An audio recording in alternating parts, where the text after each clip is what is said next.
सर्दियों में बाजरा ज़रूर खाना चाहिए। बाजरे की गिनती मोटे अनाजों में होती है और ये सेहत के लिए काफ़ी फ़ायदेमंद माना जाता है। इसे हम पोषक तत्वों का खजाना कह सकते हैं। बाजरे को हम अपनी डाइट में कई तरह से शामिल कर सकते हैं। सर्दियों में रोटी बनाकर खाने के अलावा इसकी राबड़ी, ढोकले, भाकरी वगैरह बनाकर खाई जा सकती है। और सबसे ज़्यादा पॉपुलर तो बाजरे की खिचड़ी है, लेकिन खिचड़ी के लिए बाजरे का दलिया तैयार करना सबसे बड़ा सिरदर्द है। तो आज मैं आपके साथ शेयर करने जा रही हूँ कि कैसे आप एक बार मेहनत करके कई दिनों तक खिचड़ी का मज़ा ले सकते हैं। तो ये देखिए, मैंने 1 किलो बाजरा लिया है। इसे मैंने आधे घंटे पहले भिगो दिया था। आप चाहे तो इसे 1-2 घंटे पहले भी भिगो सकते हैं या ओवरनाइट भिगो कर भी रख सकते हैं, इससे कोई फ़र्क नहीं पड़ेगा। मैंने 1 किलो बाजरा इसलिए लिया है क्योंकि जिस शॉप से मैं बाजरा खरीदती हूँ ना, वहाँ पर 1-1 किलो के पैकेट्स बने मिलते हैं, तो मुझे 1 किलो लेना ही पड़ता है। आप चाहे तो अपनी रिक्वायरमेंट के अकॉर्डिंग आधा किलो या 250 ग्राम या 2 किलो भी ले सकते हैं। जिस तरह से आपकी रिक्वायरमेंट हो उस तरह से आप ले सकते हैं। वैसे 1 किलो बाजरे का जो दलिया बनाती हूँ ना, वो भी काफ़ी हो जाता है। बाजरे को भिगोने के पहले मैंने साफ़ किया था, लेकिन फिर भी इसमें मिट्टी और कंकर वगैरह हो सकते हैं। और अगर बाजरे में कंकर रह गए तो वो बाजरे के साथ ही पिस जाते हैं, और जब हम दलिया बनाते हैं तो मिट्टी की कसर कसर उसमें लगती रहती है। तो एक तरीका है इसे साफ करने का, जो आपने कभी अपनी मम्मी या दादी को करते हुए देखा होगा। तो उस तरीके को तारना या तारवना बोलते हैं। और कोई भी बारीक अनाज अगर इस तरह से धोया जाए तो उसमें से बारीक कंकर भी निकल जाता है। इसके लिए 2 बर्तन की ज़रूरत पड़ेगी। एक और बर्तन मैंने लिया है। ये जो गंदा पानी है उसे फेंक कर मैं नया पानी ले लेती हूँ। अब परात को धीरे धीरे हिलाते हुए पानी को दूसरे बर्तन में डालेंगे और साथ में बाजरे को भी जाने देंगे।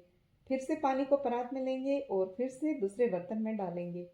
ऐसा तब तक करते रहेंगे जब तक कि सारा बाजरा दूसरे बर्तन में शिफ्ट ना हो जाए। इस तरह से बाजरे में अगर कंकर है तो वो भारी होने की वजह से नीचे रह जाएंगे, और बाजरा हल्का होता है तो वो दूसरे बर्तन में चला जाता है। और जो कच्ची मिट्टी होती है ना, वो तो बाजरे को धोते टाइम पानी में घुलकर निकल जाती है। अभी आखिरी का बचा हुआ बाजरा है, इसमें काफ़ी सारे छोटे छोटे कंकर हैं, इसे मैं फेंक दूंगी। बाजरे को तारा होने के बाद मैंने अच्छी तरह से धो दिया है। अब ये काफ़ी साफ़ सुथरा हो गया है। कलर देखिए काफ़ी चेंज हो गया है। इसे अब मैं बारीक छलनी पर डाल देती हूँ। अगर आपके पास बारीक छलनी ना हो तो जो भी छलनी हो उसके ऊपर कपड़ा डाल दें और कपड़े के ऊपर बाजरा डाल दें। थोड़ी देर में बाजरे का जो एक्स्ट्रा पानी है ना, वो निकल जाएगा, और फिर हमें इसे कॉटन के कपड़े पर फैलाकर ड्राई करना है। यहाँ पर मैंने एक साफ़ धुला हुआ नैपकिन ले लिया है और अब मैं इसके ऊपर बाजरा डाल रही हूँ। मैंने नैपकिन के नीचे भी एक चादर को फोल्ड करके बिछा दिया है। इससे क्या होगा कि बाजरे का पानी चादर सोख लेगी और बाजरा जल्दी ड्राई हो जाएगा। बीच बीच में बाजरे के ऊपर हाथ घुमा दें ताकि ये ऊपर नीचे हो जाए। इसे फैन के नीचे रखें या थोड़ी देर धूप में भी रख सकते हैं। आज मौसम बहुत ठंडा है और धूप भी नहीं है, तो मैंने इसे फैन के नीचे ही रखा है। और अब ये देखिए बाजरा ड्राई हो गया है। इसे पूरी तरह से नहीं सुखाना है, हल्का सा मॉइस्ट रखना है। तो ये बाजरा नम है लेकिन गीला बिल्कुल नहीं है। अब हम थोड़ा थोड़ा बाजरा लेकर मिक्सी में 3-4 बार पल्स मोड पर चलाकर इसे ब्रेक कर लेंगे। ये देखिए बाजरा कुछ इस तरह से हो जाएगा। अब इसे एक प्लेट में निकाल कर फटक कर इसके छिलके अलग कर लेंगे। हल्के होने की वजह से फटकने पर छिलके सामने इकट्ठे हो जाते हैं। इनको हम अलग कर देंगे। बीच में बाजरे का वो पोर्शन है जो दलिया के लिए हमें चाहिए, और पीछे साबुत बाजरा इकट्ठा हो जाता है। ये देखिए ये सारा साबुत बाजरा पीछे की तरफ इकट्ठा हो गया है। इसे हम अलग कर लेंगे और फिर से ग्राइंडर जार में डालकर पल्स मोड पर चला लेंगे।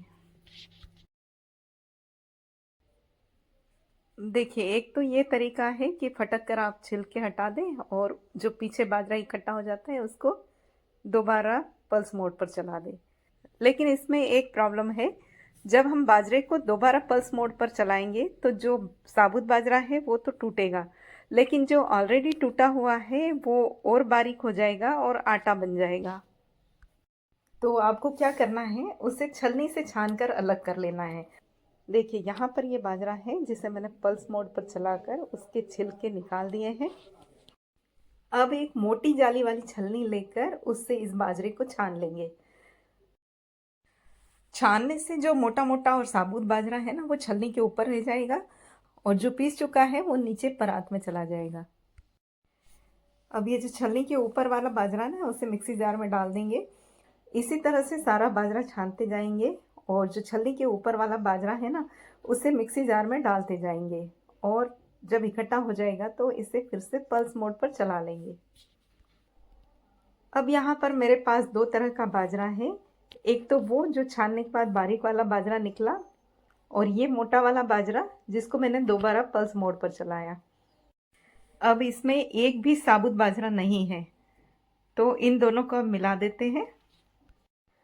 फटकने से इसके सारे ही छिलके निकल जाते हैं, लेकिन अगर कोई छिलके रह भी गए हैं तो जब हम इसकी खिचड़ी बनाते हैं और उस टाइम पानी डालते हैं तो छिलके पानी के ऊपर तैरने लग जाते हैं, तो आप छलनी से उसे निकाल सकते हैं।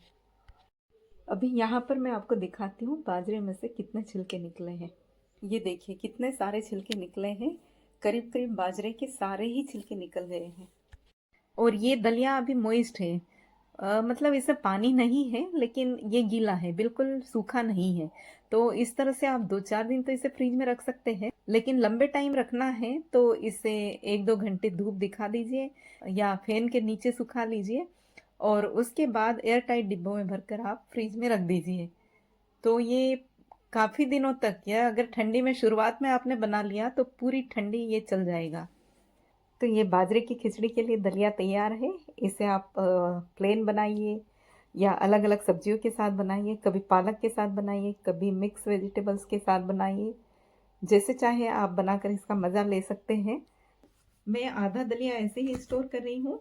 इसकी खिचड़ी मैं जल्दी बनाऊंगी और आधा दलिया धूप में सुखाने के बाद स्टोर करूंगी।